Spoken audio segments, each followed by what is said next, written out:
Cette vidéo est réalisée en partenariat avec Inconi. Imaginez, vous vivez dans un monde parfait, un endroit où chaque matin est lumineux, où chaque visage est familier et où rien ne semble pouvoir dérailler. Voilà la vie de Truman Burbank. Mais ce que Truman ignore, c'est que tout autour de lui n'est qu'une vaste mise en scène. Sa ville, un gigantesque plateau de tournage, même son quotidien est scénarisé dans les moindres détails. Il est filmé en permanence pour que le monde entier regarde sa vie comme un divertissement géant. Le Truman Show nous plonge dans ce qu'il y a de plus fascinant et effrayant, dans l'idée que tout ce que l'on perçoit pourrait être orchestré, truqué, surveillé. Et si nous aussi nous vivions dans un décor, un théâtre géant, une simulation où chaque regard, chaque décision, chaque interaction serait scrutée de loin par une intelligence invisible? Sommes-nous tous des Truman ?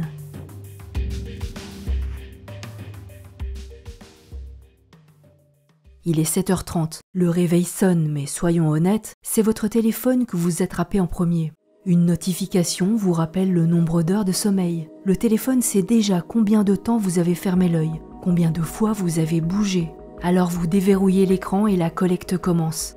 Vous filez dans la cuisine, toujours le téléphone à la main, vous faites couler un café. Les actus s'enchaînent, vous scrollez, vous likez et vos préférences se mettent à jour en temps réel. Google, Apple, Facebook, tous captent les articles que vous lisez, les sujets qui vous font réagir. Derrière chaque clic, il y a un algorithme qui analyse, dissèque et surtout apprend. Vous partez au boulot, sur la route, le GPS se met en marche et là encore, vos moindres déplacements sont consignés, chaque trajet analysé. La journée commence à peine et déjà tout ce que vous avez fait, tout ce que vous avez regardé a laissé des traces dans un serveur quelque part. Un simple trajet jusqu'à votre lieu de travail devient un parcours fléché de données. Votre vitesse, les lieux que vous fréquentez, vos horaires précis, tout est pris en compte pour alimenter l'algorithme qui vous connaît mieux que quiconque. Pendant la journée, chaque message envoyé, chaque visite sur un site web, chaque achat en ligne, chaque photo prise, tout sera prétexte pour enrichir votre profil numérique. Ce que vous consommez, les endroits où vous vous rendez, les pubs sur lesquels vous passez une seconde de trop, l'envers du décor, c'est un univers parallèle où des millions de cerveaux numériques enregistrent chaque moment de vos vies. En rue, chaque pas que vous faites, chaque mouvement est capté par une caméra quelque part. Peu importe où vous alliez, vous êtes constamment scruté par un œil invisible connecté à un système capable de reconnaître vos traits, votre démarche et d'identifier exactement qui vous êtes. Quoi que vous fassiez, vous êtes un Truman observé, analysé, puis réduit à des lignes de code dans une base de données géante. Votre visage devient une suite de données, vos mouvements des statistiques, et chaque instant passé en public est une scène de plus dans un programme qui n'existe que pour vous observer. Mais après tout, cette surveillance n'est-elle pas normale au XXIe siècle ? N'a-t-elle pas été mise en place pour améliorer notre quotidien, notre expérience numérique ou la sécurité globale de l'humanité ? N'est-ce pas tout simplement le prix à payer pour vivre dans un monde ultra connecté ? Grâce à ces données collectées, les algorithmes anticiperont, voire influenceront vos prochaines actions. Elles permettront notamment aux plateformes et aux marques de mieux monétiser votre attention, en vendant aux annonceurs votre profil de consommateur extrêmement détaillé, permettant de vous proposer des publicités ciblées et des recommandations hyper personnalisées. Le but de ce tracking, vous faire dépenser toujours plus d'argent. Heureusement, certains systèmes de protection ont été mis en place pour contrer cette exploitation de vos données. C'est le cas de Inconi, un service de suppression automatisée des données accessible sous forme d'abonnement. Il existe dans le monde des centaines de bases de données commerciales détenant vos informations personnelles, qui ne se limitent pas à votre nom ou pseudonyme, votre email ou vos habitudes d'achat. Ces entreprises connaissent vos antécédents professionnels, votre localisation en temps réel, votre numéro de sécurité sociale, votre adresse, vos informations financières, votre scolarité, votre entourage, votre histoire. Au-delà de la publicité ciblée, la revente de ces informations à des entreprises ou à des cybercriminels peut engendrer les fraudes les plus perfides, l'arnaque vis-à-vis de personnes vulnérables, des prêts contractés sous votre nom, l'augmentation de vos tarifs d'assurance maladie en fonction de votre activité en ligne, et une chose à laquelle nous sommes tous confrontés, les appels téléphoniques intempestifs. C'est là qu'intervient Incogni. Si votre souhait est de vous réapproprier un peu de cette vie privée numérique et de vous protéger des risques, en contactant pour vous ces entreprises de courtiers en données afin de supprimer les informations dont ils disposent à votre sujet. Incogni veille également à ce que vos données restent hors du marché en effectuant des demandes de suppression répétées dans un processus automatisé. Dans la description de cette vidéo, vous trouverez le lien pour obtenir votre abonnement à Incogni, accompagné d'une réduction de 60% sur un forfait annuel. En collectant des données, les algorithmes peuvent aussi détecter des tendances et des comportements émergents dans la société. Et c'est là où le bas blesse. Pour certains gouvernements et organisations secrètes, pouvoir surveiller discrètement la population permet d'influencer l'opinion publique et de maintenir un certain contrôle sur les masses. Car en réalité, ces données sont la matière première d'un système conçu pour aller bien au-delà de la simple observation. Cette force ne se contente pas de nous suggérer une pub ou une vidéo, elle façonne peu à peu notre façon de voir le monde, nos choix, nos comportements. Elle nous pousse à consommer certains contenus, à éviter d'autres sujets, à penser dans un cadre bien défini. En ayant connaissance de ce qu'on aime, ce qu'on craint, ce qu'on évite, en exploitant nos failles, ces systèmes orientent nos choix et nos comportements. Couplés aux médias, cela donne un système de contrôle de la pensée impitoyable. Imaginez une société entière dont chaque réaction, chaque peur, chaque opinion serait programmée en fonction de la tendance calculée. Nos vies deviennent un script, un flux de données orchestré par un algorithme où le libre arbitre est une illusion. Des crises, des vagues d'angoisse collective, des tendances, tout est ajusté pour que notre société se comporte de manière prévisible, en réaction à des stimuli soigneusement placés. Nous ne sommes dans ce cas plus de simples Truman, mais bien des Sims, ces personnages virtuels dont chaque action est contrôlée par le vrai maître du jeu, cet œil invisible qui connaît tout de nous et qui nous pousse, lentement mais sûrement, à agir comme il l'a décidé. Nos vies, nos décisions, nos opinions, tout serait scénarisé. La musique qu'on écoute, les articles qu'on lit, même les gens qu'on rencontre virtuellement, tout est calibré pour nous maintenir dans une bulle, un univers contrôlé. Nos vies ne sont-elles qu'illusions? Dans la Kabbale, le concept de Tzimtzum imagine que l'univers qu'on croit solide, palpable, n'est en fait qu'une contraction, un rétrécissement de quelque chose de bien plus grand. On parle d'un espace volontairement limité, comme une sorte de simulation divine. Pour créer notre réalité, l'infini aurait dû se retirer, laissant derrière lui une projection, un espace fictif dans lequel nous évoluons. Les kabbalistes vont plus loin encore en affirmant que ce monde, ce qu'on touche, ce qu'on voit, serait en fait une interface, une immense illusion collective destinée à nous donner cette impression de libre arbitre, ce sentiment que nous sommes libres de prendre nos propres décisions. Tout ce qu'on perçoit ne serait en réalité qu'un vaste programme, une interface, où chaque détail, chaque choix qu'on pense faire est précalculé dans le cadre de cette contraction.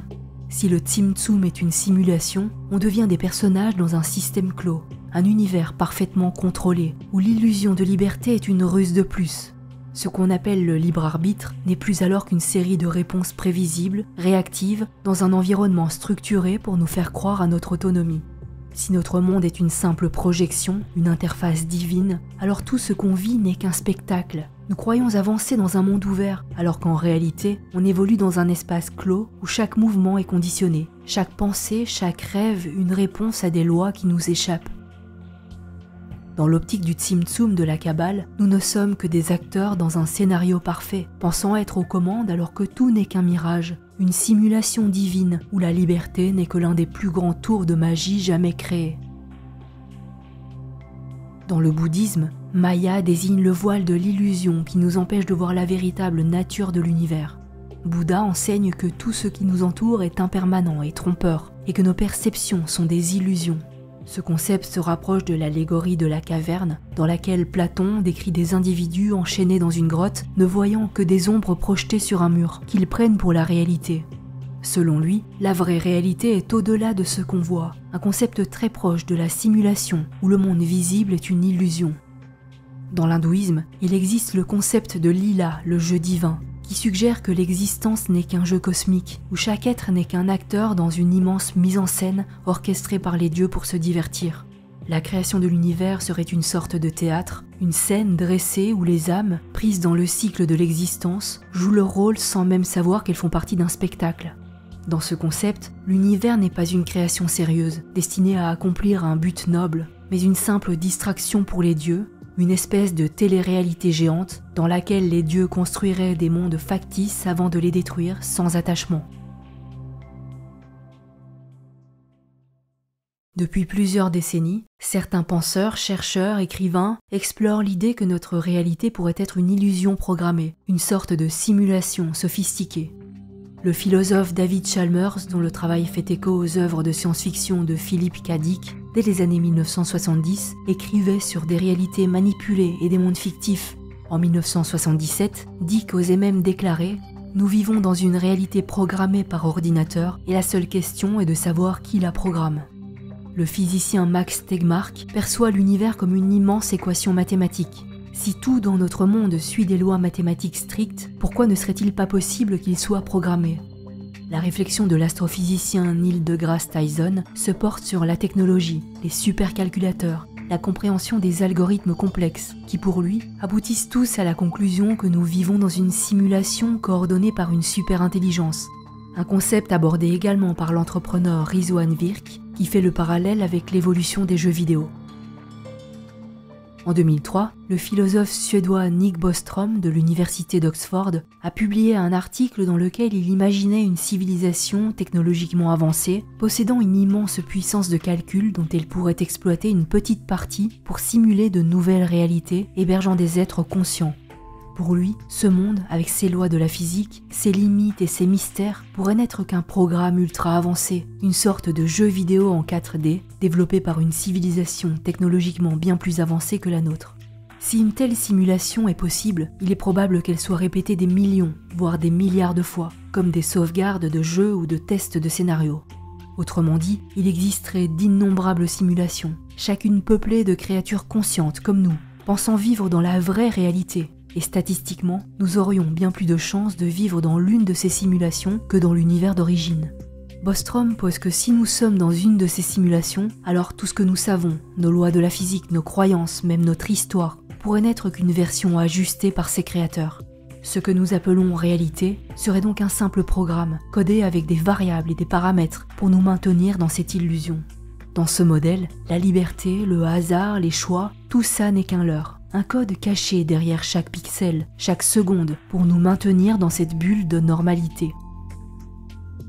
En 2016, Elon Musk déclarait ceci. « Il y a 40 ans, nous avions Pong. Aujourd'hui, nous avons des millions de personnes qui jouent dans des simulations 3D photoréalistes. En supposant que la technologie continuera de s'améliorer, il arrivera un moment où l'on ne pourra plus faire la différence entre ces jeux et la réalité. » Il sous-entendait que si une civilisation peut être exogène à la technologie pour créer des simulations aussi abouties, il est bien plus probable qu'on vive dans l'une de ces simulations que dans la réalité originelle. Selon Musk, les chances que notre réalité soit la vraie sont de l'ordre de 1 sur 1 milliard. Comme pour Bostrom, Musk avance l'idée que tout, de l'histoire humaine aux lois de la physique, serait codé pour nous donner une illusion parfaite de cohérence et de réalisme. Peut-être même que nos émotions, nos souvenirs sont programmés pour nous empêcher de remettre en question cette réalité. Et nous, on continue à avancer, pensant être libres, alors qu'en fait, nous sommes juste des lignes de code dans un programme si complexe que nous n'avons même pas la capacité de comprendre que nous sommes contrôlés.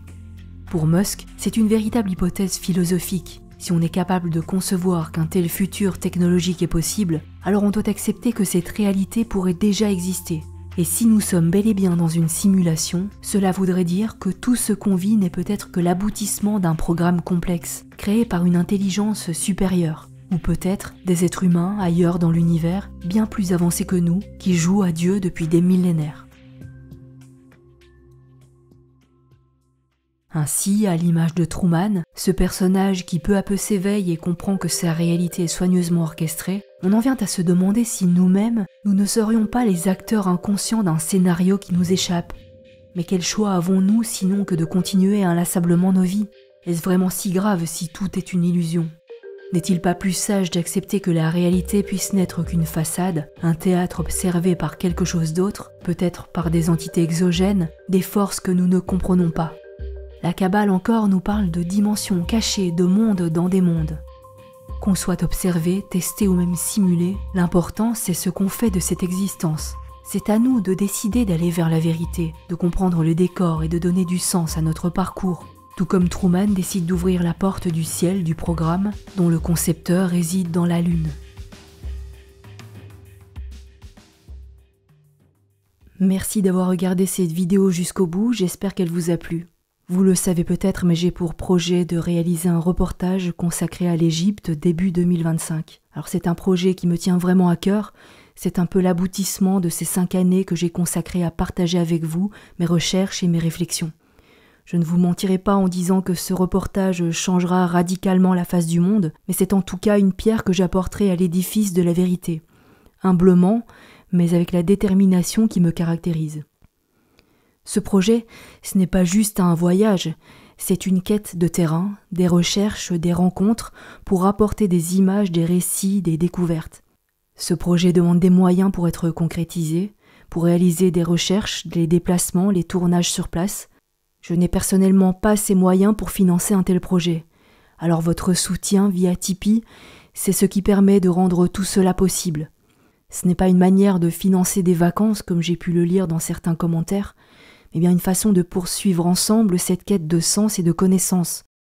Alors si cette mission résonne en vous, si vous avez envie de m'aider à donner vie à ce projet, sachez que chaque euro compte, chaque contribution, même symbolique, fait une vraie différence.